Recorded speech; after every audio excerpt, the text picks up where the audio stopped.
ગમે તેટલું ભેગું કર્યું હશે એ આપણી સાથે આવવાનું છે જ નહીં. એટલા માટે આપણા ધર્મશાસ્ત્રની અંદર દાનનો મહિમા કીધેલું છે. દાન કરવું એટલે બ્રાહ્મણની ઉપર કૃપા નથી કરતા સાહેબ. ઘણા લોકોને એવું છે કે દાન કરીએ એટલે ભગવાને આપ્યું છે એટલે પેલું થોડું ભૂદેવનું ચાલે, એનું ઘર છે એટલે એને કોઈક આપ્યું, હરી હરી એનું ઘર ચાલે, ભૂદેવ ખુશ થાય ને આપણને બે આશીર્વાદ આપે.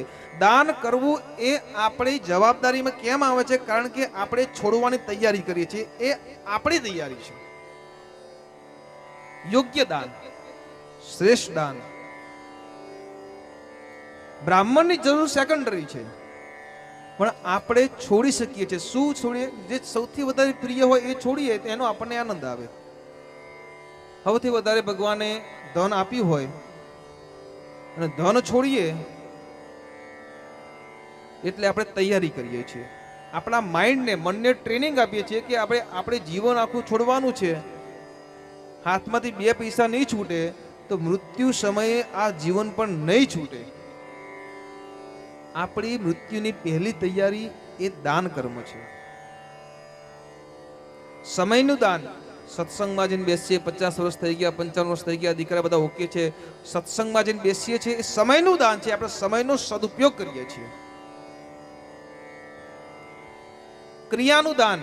સત્સંગમાં શાંતિથી, પ્રેમથી બેસીએ, આદરથી બેસીએ, સત્સંગને સાંભળીએ અને સત્સંગના અમુક સિદ્ધાંતો બીજાને પણ કહીએ. સમાજની અંદર સત્સંગના નિયમોનું યોગ્ય પાલન થાય, આપણી પ્રથાનું પાલન થાય,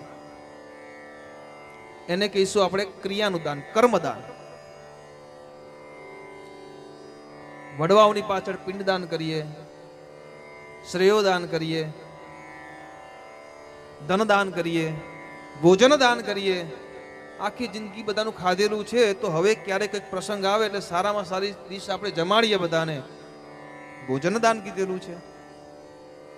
એટલે દાન કર્મ એ બીજાને આપવા માટે નથી, એ આપણે છોડવાની ક્રિયા, કે આપણે છોડી શકીએ છીએ.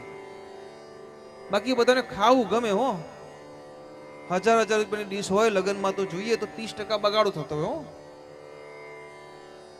જો હોટલમાં જાય ને તો એ જ વ્યક્તિ આમ થોડુંક પણ વધે ને તો જીવ બળી જાય, આટલું બધું શાક વધી ગયું, પૈસા આપ્યા છે. અને એ જ વ્યક્તિ જ્યારે લગ્નમાં જાય, 1000-2000ની ડીશો હોય, ખાવું ન હોય, પચતું ન હોય, ખબર હોય તો એ બધું લે કરે. ખવાય એટલું ખાવાનું, બાકી મૂકી દેવાનું, જય શ્રી કૃષ્ણ. આ બધા નિયમો આચરણમાં લાવીએ ને એ પણ દાન છે. ખાલી પુણ્ય કર્મ કરવું નહીં, પાપ કર્મને પણ અટકાવવું.